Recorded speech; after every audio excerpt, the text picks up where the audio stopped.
ওই গাধা হাঁস, হ্যাঁ মা কি হয়েছে? 4 দিন ধরে গোসল করিস না, আস্ত করে নে।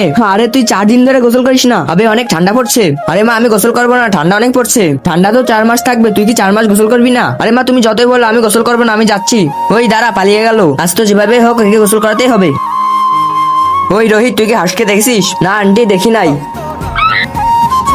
এই মা তো উঠে পড়ে লেগেছে আমাকে গোসল করানোর জন্য, কিন্তু আমি তো ওনার হাতেই আসবো না, আজকে আমি গোসল করবোই না। ওই গাধা হাঁস, কোথায় পালিয়ে বসে আছিস? তাড়াতাড়ি বের হ, না হলে তোর ছাপড়ির বাইক ভাঙাড়িওয়ালার কাছে বিক্রি করে দেবো। তাড়াতাড়ি বের হ। কি, আমার ফেভারিট বাইক বিক্রি করে দেবে?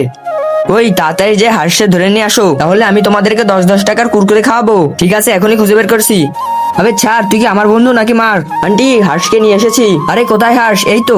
কিন্তু তার আগে তুমি যদি জীবনে একবার হলেও এখানে যেতে চাও, তাহলে ভিডিওটিকে লাইক করে চ্যানেলটিকে সাবস্ক্রাইব করো, আর কমেন্টে ইনশাল্লাহ লিখে যাও। কোথায় গেল হাঁস? কোথায় গেল? আজ তো মার কাছ থেকে বড় বাচ্চা বেশিছি। আচ্ছা গাধা, উপরে দেখ তাড়াতাড়ি। মা ঠান্ডায় পুরো জমিয়ে দিল।